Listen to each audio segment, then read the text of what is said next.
जीवन हमें एक मौका देता है, इसलिए जब भी सही कॉलेज चुनने का समय आए तो सिर्फ मंगलायतन यूनिवर्सिटी आपके बेहतरीन भविष्य और सर्वांगीण विकास के लिए। नमस्कार, बिटवीन द लाइन्स विद नीलू रंजन में आपका स्वागत है। आज जो बफ कानून बना है, जो बिल पास हुआ है, अब वो कानून हो गया है, उसके खिलाफ बहुत सारी याचिकाएं लग गई सुप्रीम कोर्ट में और आज उन याचिकाओं पे सुनवाई थी। जो याचिकाकर्ता के वकील थे, जो उसको लीड कर रहे थे, कपिल सिब्बल, उन्होंने बार बार सुप्रीम कोर्ट से कहा कि इस पे जल्दी सुनवाई की जाए और इस कानून को लागू होने से फिलहाल जब तक सुनवाई पूरी हो तब तक कानून को लागू होने से रोका जाए। यानी कि उस पे स्टे चाह रहे थे कि सुप्रीम कोर्ट में सुनवाई हो और ये कानून को लागू होने से रोक दिया जाए। लेकिन सुप्रीम कोर्ट ने अभी तक तो कोई डेट नहीं दिया था, शायद कोई डेट दे। उसने कहा तत्काल हम सुनवाई नहीं करेंगे। जो नियम प्रक्रिया है सुप्रीम कोर्ट की और किसी भी याचिका पे जो डेट मिलने की प्रक्रिया है, उस प्रक्रिया के तहत एक तारीख मिलेगी और उस तारीख पर इन याचिकाओं पे सुनवाई होगी। जो याचिकाएं हैं अलग अलग हैं, लगभग कही जा रही हैं कि 50 से अधिक याचिकाएं हो गई हैं और नई याचिकाएं आ रही हैं। बीच में कुछ इंटरवीन करने वाली याचिकाएं भी आएंगी। तो बहुत सारी याचिकाओं को सबको क्लब करके सुप्रीम कोर्ट सुनवाई उस पर करेगा। लेकिन जो स्टे लगाने वाली बात है कि भाई इस कानून को अमली जामा पहनाने पर स्टे लगा दिया जाए, रोक लगा दी जाए और इसकी सुनवाई की जाए। बहुत उम्मीद की जा रही है। जो जिस ढंग से लोग गए हैं, कांग्रेस पार्टी गई है, तमाम पक्ष जो हैं वो उसमें फाइल किया है, डीएमके से लेके सीपीएम से लेके तमाम दलों ने दिया है। जो भी इस विधेयक के विरोध कर रहे थे वो सब सुप्रीम कोर्ट पहुंचे हैं और एक उम्मीद सिर्फ सुप्रीम कोर्ट से है कि वहां शायद कुछ राहत मिल जाए। लेकिन वहां राहत मिलने की उम्मीद बहुत ज़्यादा नहीं है। उसके कानूनी पहलू हैं। दरअसल कोई भी कानून जो संसद से बनता है वो केवल 3 आधार पर ही उसको सुप्रीम कोर्ट जो है वो रोक सकता है, निरस्त कर सकता है, उस पर रोक लगा सकता है। और वो 3 आधार बहुत क्लियर हैं। वो आधार क्लियर है। सबसे पहला ये मान है उसका कि क्या जिस संसद ने ये कानून बनाया है उसको कानून बनाने का अधिकार है या नहीं है। यानी कि अपने अधिकार क्षेत्र से बाहर जाकर के संसद अगर कोई कानून बनाता है और तो वो कानून जो है वो नॉन अवॉइड हो जाएगा, वो कानून मान्य नहीं होगा, वो निरस्त हो जाएगा। सुप्रीम कोर्ट उसको ख़त्म कर सकता है। ये एक क्लियर कट है। और अगर मान लिया कि संसद किसी राज्य के विषय पे बना दे जहाँ पे उसका अधिकार नहीं है तो वो कानून मान्य नहीं होगा और सुप्रीम कोर्ट में वो स्वीकार होगा। सुप्रीम कोर्ट उसको निरस्त भी कर सकता है। अब ये देखना है कि ये जो कानून बना है ये संसद ने बनाया है, संशोधन कानून है। और इसके पहले 1954 में जो बना था, फिर बाद में 95 में संशोधन हुआ, 2013 में संशोधन हुआ और अब जाकर के 2025 में संशोधन हुआ है। यानी कि संसद को इस कानून में संशोधन करने का अधिकार है। ये पहले से प्रूफ है। तो इस आधार पे उसको आप चैलेंज नहीं कर सकते हैं और सुप्रीम कोर्ट इसको निरस्त नहीं कर सकता है क्योंकि उसके अधिकार क्षेत्र में है और अपने अधिकार क्षेत्र में रहते हुए संसद ने कानून बनाया है। दूसरा जो उसमें आधार आता है कि कहीं जल्दीबाजी में ये कानून तो नहीं बनाया गया है। तो जल्दीबाजी की जहाँ तक आप बात करेंगे तो इसमें बिल्कुल क्लियर है कि ये मानसून सत्र में पिछले साल इस विधेयक जो है वो 2024 में पेश किया गया था संसद में। उसके बाद जेपीसी में भेजा गया। जेपीसी ने तमाम लोगों से कंसल्ट किया। 1 करोड़ से अधिक उसके पास जो है वो सुझाव आए।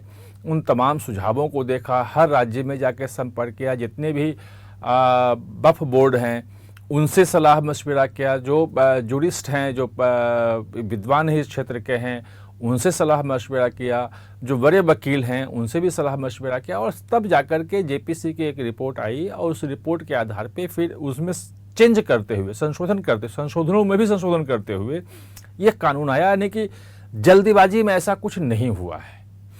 एक जो महत्वपूर्ण बात और आती है कि जिसके आधार पर इस कानून को जो है चैलेंज, जो एक वैलिड ग्राउंड बनता है, वो बनता है कि ये संविधान के जो अनुच्छेद हैं उसके खिलाफ है। और उसमें खास तौर पे अगर आपने संसद की बहस सुनी होगी तो पक्ष और विपक्ष के तरफ से ये संविधान के इन धाराओं का अनुच्छेदों का उल्लेख किया गया था। जो वकील कपिल सिब्बल यहाँ सुप्रीम कोर्ट में दे रहे हैं वही कपिल सिब्बल राज्यसभा में ही बोल चुके हैं।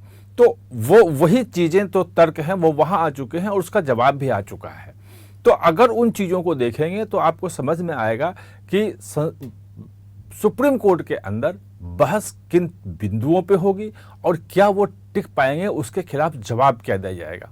जैसे समानता का अधिकार है कि आप सिर्फ मुसलमान के जो वक्फ बोर्ड हैं उस पे कानून बना रहे हो, जबकि क्रिश्चियन हैं, हिंदू हैं, उनका जो धार्मिक स्थल है उसको लेके ऐसा कोई कानून नहीं है।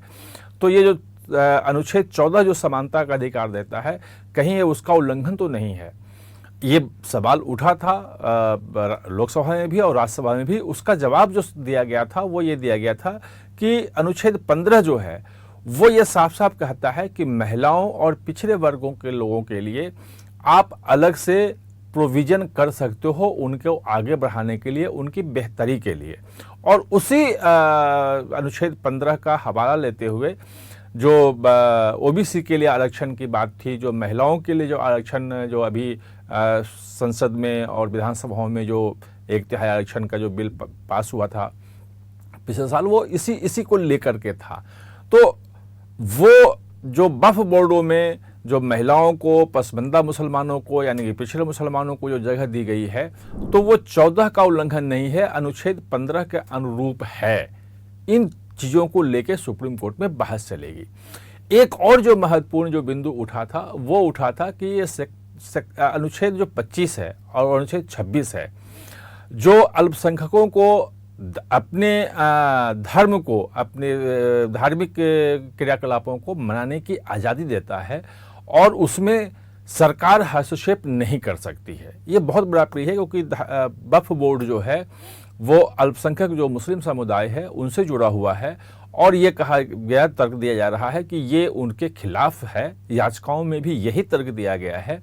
लेकिन अगर आप सरकार की तरफ से जो इसके जवाब दिए गए थे उन जवाबों को सुने, और मुझे लगता है कि जो सॉलिसिटर जनरल या अटॉर्नी जनरल सरकार की तरफ से जब सुप्रीम कोर्ट में दलील रखेंगे तो वो यही दलील रख सकते हैं।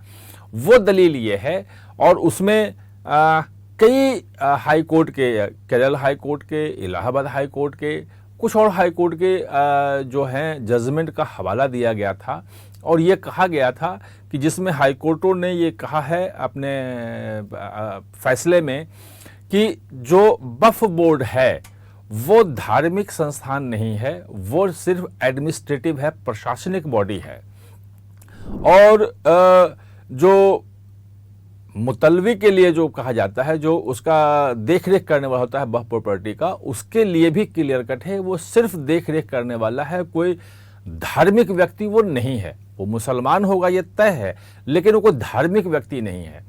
तो जब सरकार की तरफ से ये तर्क दिया जाएगा कि वक्फ बोर्ड जो है वो एक सिर्फ वक्फ संपत्तियों के रख रखाव का एक प्रशासनिक ढांचा है और इसका मुस्लिम धर्म से या उनके धार्मिक क्रियाकलापों से इसका कोई लेना देना नहीं है, तो ये इसको साबित करना बहुत ही मुश्किल होगा कि कैसे वो अनुच्छेद 25 और 26 का उल्लंघन करता है।